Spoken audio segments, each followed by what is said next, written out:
কথায় আছে মাছে ভাতে বাঙালি, কিন্তু একই রকম ভাবে মাছ খেতে খেতে যখন একঘেয়েমি চলে আসে তখন দরকার একটু ভিন্ন স্বাদের। তো বন্ধুরা, আমি চেষ্টা করেছি ভিন্ন স্বাদের মাছের রেসিপিটা তৈরি করার। দেখতে যতটা লোভনীয়, খেতে ততটা বেশি মজার। আশা করছি আজকের রেসিপিটাও তোমাদের অনেক ভালো লাগবে। রিকোয়েস্ট করব রেসিপিটা সম্পূর্ণ দেখার। সবার প্রথমে আমি মাছ নিয়েছি 1 কেজি রুই মাছ। মাছগুলো একটু না দেখালেই নয়, মাছগুলো এরকম চৌকো চৌকো পিস করে কেটে নিয়েছি। এবার এর মধ্যে দিয়ে দেব 1 চামচ মতো লবণ, আর সাথে দিয়ে দেব এখানে ভিনেগার 3 থেকে 4 চামচ। এখন লবণ আর ভিনেগার মাছের সাথে খুব ভালো করে এইভাবে হাত দিয়ে মাখিয়ে নেব। রেসিপিটা একেবারেই ইউনিক আর খেতে দুর্দান্ত টেস্ট হয়। অবশ্যই বাড়িতে একবার ট্রাই করবে। এখন এই মাছটাকে একটু ঢেকে রাখবো 5 মিনিটের জন্য। 5 মিনিট পরে আমি তোমাদের দেখিয়ে দিচ্ছি যে মাছটা কেমন হয়েছে। মাছের গা থেকে কিন্তু অনেকটাই জল বেরিয়েছে আর জলগুলো একেবারে সাদা। এবার মাছগুলোকে খুব ভালো করে জল দিয়ে ধুয়ে পরিষ্কার করে নিয়ে তারপরে আসছি। তো বন্ধুরা, দেখতে পাচ্ছ মাছগুলো একেবারে জল ঝরিয়ে ভালো করে ধুয়ে নিয়ে এসেছি। এখন এর মধ্যে দেব 1 চামচ হলুদ গুঁড়ো, দিয়ে দেব 1 চামচ লঙ্কার গুঁড়ো, দিয়ে দেব 1 চামচ জিরার গুঁড়ো, দিয়ে দেব গোলমরিচ হাফ চামচ, সাথে দিয়ে দেব স্বাদ বুঝে লবণ, লবণটা একটু কমিয়েই দেবে। দিয়ে দেব 1 চামচ মতো সয়া সস, তবে হাতের কাছে যদি সয়া সসটা না থাকে স্কিপ করতে পারো। এবার দিয়ে দেব 2 চামচ মতো আদা রসুন বাটা, আর দিয়ে দেব 2 চামচ সরষের তেল। সরষের তেলের বদলে তোমরা সাদা তেলের ব্যবহার করতে পারো। সবশেষে এখানে দিয়ে দিচ্ছি 1টা ডিম, খুব ভালো করে ফেটিয়ে নিয়ে এই মাছের মধ্যে দিয়ে দিচ্ছি। এবার সব শেষে দিতে হবে কর্নফ্লাওয়ার। কর্নফ্লাওয়ারটা এখানে 3 থেকে 4 চামচ দিয়ে দেব। একেবারে ইউনিক একটা রেসিপি, অবশ্যই স্টেপ বাই স্টেপ দেখতে থাকো। তো কর্নফ্লাওয়ারটাকে আমি খুব ভালো করে মাছের সাথে এইভাবে মিশিয়ে নিচ্ছি। বন্ধুরা, আশা করছি রেসিপিটা দেখে তোমাদের ভীষণ ভালো লাগবে। ভালো লাগলে বন্ধুদের সাথে শেয়ার করবে, একটা লাইক করবে, ছোট্ট করে কমেন্ট করবে। তো কথা বলতে বলতে আমি মাছটাকে মেখে নিয়েছি। এখন অন্যদিকে একটা কড়াই গরম করে নিয়ে কড়ার মধ্যে দিয়ে দিচ্ছি বেশ কিছুটা পরিমাণে সরষের তেল। তোমরা চাইলে সরষের তেলের পরিবর্তে এখানে সাদা তেলের ব্যবহার করতে পারো। তেলটাকে প্রথমে খুব ভালো করে গরম করে নিয়েছি। তারপরে এই গরম তেলের মধ্যে একটা একটা করে মাছ ছেড়ে দিতে হবে। তবে প্রত্যেকটা মাছ একটা থেকে অপরটা একটু দূরে দূরে রাখতে হবে, না হলে কিন্তু গায়ে গায়ে লেগে যাবে।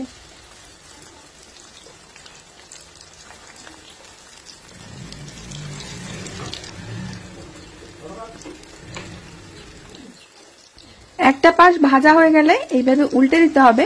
আর মাছগুলো ভাজতে খুব বেশি একটা কিন্তু সময় লাগবে না, যেহেতু আমরা ডুবো তেলে মাছগুলো ভাজছি, তো খুব তাড়াতাড়ি মাছগুলো ভাজা হয়ে যাবে। তো এপাশ ওপাশ উল্টে পাল্টে মাছগুলোকে আমরা 3 থেকে 4 মিনিট সময় নিয়ে ভেজে নেব। মাছ ভাজা হয়ে গেছে, এখন তেল থেকে তুলে নিচ্ছি। আর ঠিক এরকম করেই ভাজতে হবে, খুব বেশি কড়া করে ভাজার কোনো প্রয়োজন নেই। একইভাবে আমি বাকি মাছগুলো এই তেলের মধ্যে ভেজে নেব। আমি এখানে রুই মাছ রান্না করছি, তোমরা চাইলে রুই মাছের বদলে কাতলা মাছ বা অন্য যে কোনো মাছ নিতে পারো। তবে যে মাছগুলো একটু বেশি কাটাওয়ালা সেই মাছগুলো না রান্না করাই ভালো। তো আমি একইভাবে দ্বিতীয় ব্যাচের মাছগুলো ভেজে নিয়েছি। বাকি যে তেলটা রয়েছে এখান থেকে কিছুটা তেল আমি তুলে রাখবো। আর তোমাদের দেখিয়ে দিচ্ছি মাছগুলো কতটা সুন্দর লাগছে ভাজার পর। বাকি যে তেল রয়েছে এই তেল থেকে আমি অনেকটাই তেল তুলে রেখেছি। এখন এই তেলটা খুব ভালো করে গরম করে নিয়ে এর মধ্যে দিয়ে দেব 3 থেকে 4টি বড় সাইজের পেঁয়াজ কুচি। পেঁয়াজটাকে নেড়ে চেড়ে একটু ভাজা ভাজা করে নিতে হবে। তারপরে এর মধ্যে দিয়ে দেব 2 চামচ আদা রসুন বাটা। আদা আর রসুনটা আমি একসাথে বেটে নিয়েছি। এবার আদা রসুন পেঁয়াজ একসাথে একটু কষে নিতে হবে। মশলাটা কষা হয়ে গেছে, এখন দিয়ে দেবো কিছু গুঁড়ো মশলা। দিয়ে দেবো এখানে হলুদ গুঁড়ো হাফ চামচ, মানে পরিমাণ মতো, লঙ্কা গুঁড়ো হাফ চামচ, দিয়ে দেবো জিরার গুঁড়ো হাফ চামচ, ধনিয়া গুঁড়ো হাফ চামচ, দিয়ে দিচ্ছি কাশ্মীরি লাল লঙ্কার গুঁড়ো সামান্য, আর 2টো টমেটো কুচি। এখন সমস্ত কিছু একসাথে মিশিয়ে একটু কষিয়ে নিতে হবে। আমরা যেহেতু আগে মাছে লবণ দিয়েছি, এখানে কিন্তু গ্রেভিতে খুব বেশি একটা লবণ লাগবে না, যতটা প্রয়োজন ততটাই লবণ দিয়ে দিতে হবে। তো আমি এখানে পরিমাণ মতো লবণ দিয়ে দিচ্ছি। লবণটা দিয়ে খুব ভালো করে মিশিয়ে আবারও কষে নেব। মশলাটা আমার প্রায় কষা হয়ে গেছে, দেখতে পাচ্ছ সমস্ত কিছু ভালোভাবে মজে গেছে আর ওপর থেকেও তেল ছেড়ে দিয়েছে।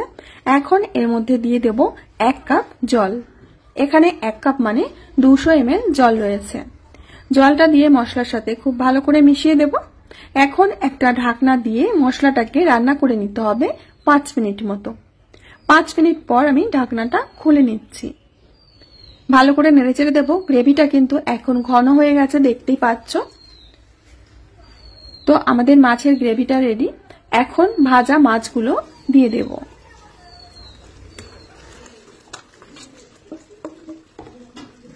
খুব ভালো করে হালকা হাতে নেড়েচেড়ে মিশিয়ে নিতে হবে। ভিডিও চলতে চলতে একটা রিকোয়েস্ট বন্ধুরা, আজকে যদি কোনো বন্ধু আমার চ্যানেলে নতুন এসে থাকো প্লিজ আমার চ্যানেলটিকে সাবস্ক্রাইব করবে, আর যদি ফেসবুক থেকে দেখে থাকো অবশ্যই পেজটিকে ফলো করবে। ফ্লেভারের জন্য দিয়ে দিচ্ছি এখানে 5টি কাঁচা লঙ্কা। কাঁচা লঙ্কাটা দিয়ে খুব ভালো করে আবারও একটু মিশিয়ে নেব। বন্ধুরা, তোমরা ঝালের পরিমাণটা কমিয়ে বাড়িয়ে দিতে পারো। বড়দের জন্য রান্না করলে ঝালটা একটু বেশি দেবে, আর বাচ্চারা খেলে ঝালটা একটু কমিয়ে দেবে। আমি কিন্তু খুব বেশি পরিমাণ ঝাল দিইনি, যেহেতু বাচ্চারাও এই মাছের কষাটা খাবে। তো খুব ভালো করে আমি মিশিয়ে নিয়েছি। এখন ঢাকনা দিয়ে ঢেকে মিডিয়াম আঁচে রান্না করে নেব কিছুক্ষণ পরে আমি ঢাকনাটা খুলে নিচ্ছি। দুর্দান্ত স্বাদের মাছের রেসিপি কিন্তু আমাদের রেডি হয়ে গেছে। দেখতে পাচ্ছ দেখতে কতটা লোভনীয় হয়েছে। এরকম গায়ে মাখা ঝোলই কিন্তু রাখতে হবে। আমি আজকে গ্রেভি তৈরি করে নিই, গায়ে মাখা কষা কষা মাছই রান্না করেছি।